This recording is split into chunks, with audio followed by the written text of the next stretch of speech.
बताओ बचिया का दिक्कत बा।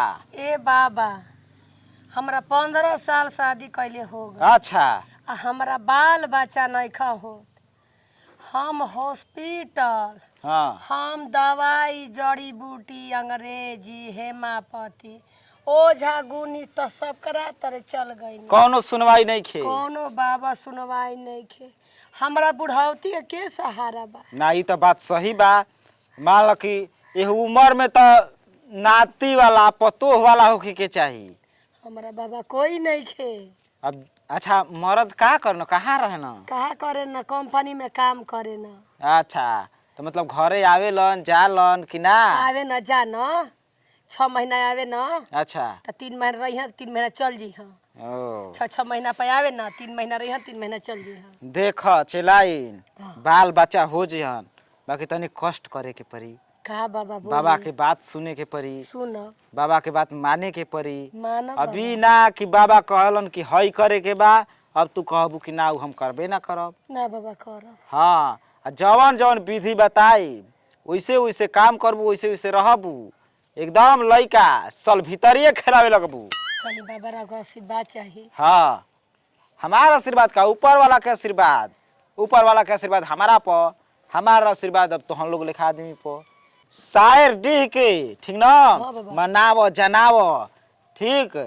आ नवरातन में 9 दिन एकदम खूब धार द समझ गेलू। हाँ। आ जड़ी दे तनी धार तो ऐसे दियाते हुई बाकी जड़ी के कुछ शक्ति जाई कुछ देवता देवी के शक्ति रही। हाँ ठीक बाबा, ना हाँ। कुल व्यवस्था हो जाई। आ जब जब हम बुलाई हमारा कुटिया पे आजी है सोमवार के दिने ठीक हर बा एक बाबा। सोमवार के दिन हम आजी बाबा। हाँ हाँ जी बाबा। देख है जड़ी ल आ एके पीस के आ दूध में पी लीह अपना मर्द के भी पिय। ठीक बा बाबा। हाँ आ संगे 3 महीना मर्द मेरा कम से कम रह जा। ठीक बा। हाँ जा कहो कहा भाजी। देखो अदर बाबा तू जहाँ लिया जाए के कहत रहा ना हाँ वो जो हम जाइल नहीं खी चाहत काहे हो। जानते बड़ा कि भैया घरे नहीं खी। हाँ आ एगो तू बड़ा के हमरा के फनैले रहत रहा तो हम का करी भैया कुल हमारे जिम्मा सफले बना तो सौंपले बड़न तो एकर मतलब चारों ओर कुदावत रहब। नाही बाबा बहुत बढ़िया हुआ ठीक न। बाबा हाँ कहो तुमके बाबा कहाँ लिया के जाता रहा। सब का बहुत उ जेकरा हाथ देखले बना न ओकर लेके आगुल बना सो। सुना हमरा के लड़का लड़की ना चाहिए सन बाकी हम बाबा तो ना जाइब। का तू है बाबा मर्दे? लोग के बारे में तू नहीं खा जाना तो ना तो उ बढ़िया न हुआ न गारंटी के साथ बाटे वो सन लिया के जाता नहीं। अगर कुछ ना हो तो हो जाई गारंटी बाटे पेपर पर साइन करके दे देता नहीं घर लिखे। एगो बात कान खोल के सुन ला। बोलो। तू जहाँ कहत रहा हाँ तहाँ हम चलल जातनी। हाँ कहाँ कहाँ हमके ना लिया के गुला हो दिलदार नगर लिया गलो गाजीपुर लिया गलो सासाराम ले गलो भभुआ ले गलो बनारस ले गलो पटना ले गलो कोचस ले गलो करहगर ले गलो। तू कौन ऐसा एरिया हो कि हमके तू ना लिया गलो दवाई करावे के। तारा के सब एरिया में लिया गुल बने लेकिन ई जगह में बचल रही बहुत मानल जानल जगह बाटे। चलिए देवता इहो तहार सपना के पूरा कर दी। चल ना उ तब कही हो ठीक न। ठीक बा चल। हाँ चल लड़का तो ढेर जानी के हम करा देनी एगो एलिजा मांगे मारे इतना छेड़ दे एलिजा की सारा खसी भेड़ लेकर घूमे लगन सर रोड पर। बाबा एकदम ये चाहिए हो बाबा। हाँ हमारे बाबूजी के ऐसा ही खसी भेड़ लेखा चाहिए। ए ई का कहता रहो। हाँ एकदम लगा दो लाइन। मत बाबूजी लाइन लागे तो पहले टीम एगो खड़ा होके दो। तू देवर हवा इनकर ना। हाँ अच्छा ई बताओ कि इनकरो शौक श्रद्धा बा कि हमहू चाचा बनती। हाँ तोहरो भतार के शौक हो कि हमहू बाप पापा कहती तोहरो श्रद्धा नहीं खे कि हम माई कहाई। रोज ना 24 घंटा लड़ाई पर लागो रहेलन। अब बताई कि जब लड़ाइये पर लागो रही हन तो लड़का कैसे हो जाई। ए तेरी की जय हम तो कहनी कि 24 घंटा लड़ाई पर लगा रहे ना तबो लड़का नहीं खे हो। जम्मू रहेलन कारगिल के लड़ाई में होला ना वही तरह रोड डिप्टी करत रहेलन। अच्छा ई बताओ बचावा हाँ बाबा कि जब खर या आग हाँ। अलग अलग रही हाँ तो कहाँ से आग लागी। ना लगी ना।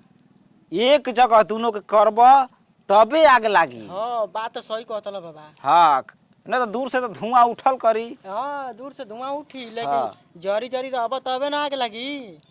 अब देख तार व्यवस्था बढ़िया से करे के पड़ी आ लोग लड़का हो जाई। ओ कैसे बात बाबा? कचाई हो जाई हो लड़का लफैका। अब रउए उपाय बताई। उपाय तो हम बता दे बाकी मनबू तब न। बाबा बताई। देखो कैसनो उपाय होई लेकिन भौजी के हमारा लड़का चाहिए तो चाहिए। एकदम लड़का तो हमारा झोरी में रहला समझ दे लंगोटा में रखीला। ए बाबा ई का कहत हाँ लंगोटा में हम अपना रखी ना लड़कन के। हाँ मरते बाबा सही के। तो ए तो ई हम कहत ना रहनी भौजी की चलो बाबा बहुत शक्तिशाली हम जम ची कहियन तम ची कह दिहन। खाली एक बार लंगोटा खोला नहीं मार खचखचा एकदम लइके फेंका लगे। ए बाबा रवा का समझ ले बानी? देख बचिया बुरा मत माना मतलब कि लंगोटा मतलब चेट चेट मतलब जेब इतना शक्ति बा ई मत सोच तू सारा दिन तू जाता रू। ना बाबा। देख चलहाक मेहरारू रही हाँ न हाँ तो मरद बहरी रहो चाहे भीतरी माई तो बनिए जाई। ओ कैसे बच्चा ए बाबा हाँ। हमारा कुछो नहीं के सुना तो बस लड़का चाहिए तो चाहिए जला का है। हम्म देखो क्रिकेट में होने के लगावे के बाटे आईपीएल में खिलावे के बा। बड़ा सोच लंबा बा लड़का है ये नहीं खे ना आई भौजी कहत रही कि हम ना जाइबो वो बहुत बरियाई लिया कहनी हो आवत ना रहली हो। ना बच्चा बात बाबा ऐसा हवन अखंड नाथ एकदम मार दिहन की मंत्र बुद्धि इतना बा जड़ी बड़ी से एक से एक। हे बाबा हम तो जाने कि कुछ और ही कहे लगनी। देखो वो कुल बात नहीं खे चिल्लाइन हाँ हाँ हम चिल्लाइन लोग के संगे हाँ बढ़िया से मुंह न देखी ताकि ना नजर उठा के। हाँ वो नजर से अच्छा अब ये तारे अब ना देख अब तो कैसे मान लो कि जान ना बटले बा बटले कैसे जानब तो तार देखी। आय ए हे बाबा ई का रवा कहतनी? अरे हाथ ए देखी भौजी हाथ तेरा हाथ देखे के हो। अच्छा हाँ कहतनी। हां ये बच्चा बा हां का हम बताई का बाबा बताओ जल्दी। लड़का तो इनका 11 गो बनस बे मर्दे बाबा तब का चाहिए एगो टीम है ना तब खड़ा बिया हो। टीम खड़ा बिया बाकी कुल लड़का गबड़ा गेल बनस का कुल लड़का नैहरे में हो गेल बनस। हां लड़का कहत हो। ए बाबा ई कुल कहतनी शोभा देता? ना हम सही कहतनी बचिया बोला हम दिखाई। हो भौजी देखा चुप रहा बाकी डर बा ई बाबा झूठ बोलतनी। झूठ का हाले बोलत ना एकर मतलब तू नहियन में रखले रहलु ना। हे बाबा तार भौजाई ठीक नहीं खी। ए बाबा झगड़ा लगावत हाँ, नहीं की एगो एगो ई करब कि भगवान से बिनता बिनती कह के हम बढ़ा देब एगो। न हाँ ए मत बाबा एगो हु पर बात बता ठीक रही। हाँ। जब पहले ही से कुल चारा बांट देले वाली पहले ही तो कहां से होइस। बात तुहे देखा। बात चला ना बाबा झूठ बोलतनी हमर नैहर में यारे ना रहसन। हां बोलत ना बाबा झूठ 50 गो के लइका करवा दो ना झूठ ई बोलत नहीं ना। खी कहत कि यारे सगे मुंह करिया करैले बाड़ू आ मैं लइका धैले बाड़ू नैहर में ई बात हम कब करनी ह। तो कहे के मतलब का बा? ई करनी ह कि तारा नैहर में मार देले बानी स का कोख। अच्छा कोख हाँ तो ऐसे कहीं तार चाची एगो बिया हमर चाची 3 गो बैसन। हां तब एगो बड़ा जौना के मरद नहीं खे। हाँ हाँ बिया बिया हाँ ओकर 2 गो नाती बनस हाँ बाबसन। उ तोहरे में से मार के उ खिलावतिया। जय हो बाबा हम कहत रहे काहे नहीं कि भौजी के लइका होत काहे नहीं सो। हे बाबा कोनो उपाय लगाई। अब उहे उपाय लगाई जो देख जे डोली में बचवा चढ़ल बाड़ी हां ते मार देले बिया इनकर फुलबे। न कितना शक्तिशाली बिया बाबा को मार शक्तिशाली उ नहीं खे हाँ। गुनी सिद्ध करवले बिया। न वाह अच्छा तो मार देबे से डोली पर लवंग तू जैसे हटा देखी बढ़िया से। हां बाबा से देखो बढ़िया से देख जा, ना जा। कोनो दिक्कत मत होके जा देखो लइका होखवा दे कैसे। अरे डबल जेउआ होखे लगे सकी धड़धड़ा के की। ए बाबा हमारा घर में सब कोई परेशान न कि हम लइका खेलैती। एकदम खिलावे लगबू ठीक ना। अच्छा ये बताई बाबा जब डोली में हम बैठा नहीं तो हम रोए में परेशान बनी कि हम कोई के देखत नहीं कि हम देख वही समय कुल कांड हो जाला बचिया पता ना चलेला। अच्छा ये बाबा उपाय लगाई जल्दी से देख उपाय लगाव तनी हम ठीक ना। तू अपना जा नैहर पहले अच्छा समझ गइलू। हाँ। अब वही अपना चाची के घर से हाँ तनी माटी उठा के अच्छा ना आ उनकर घर से अछत लेके आ जाइए। ये बाबा उनका घर तो हमने के दुश्मन नहीं चल रहा नैहर से।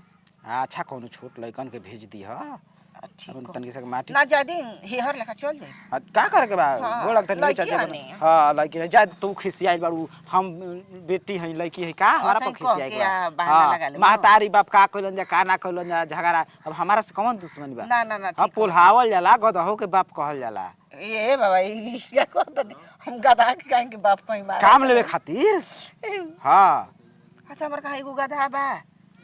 दे बचिया तू वो गदहा के ना बात समझ अच्छा हां सुन सुमार के आवो सुमार के ठीक बा ए बाबा पक्का ठीक हो जिम न। अन्हारे अइह का अन्हारे निकल ह घर से आ जाइह कि केहू देखे मत तारा घर गांव के ठीक बा ए बाबा जय हो बाबा। हाँ एकदम आनंद रह कर बहुत ही भव एकदम एकदम बस साल भीतर ये पेट फूल जाओ जा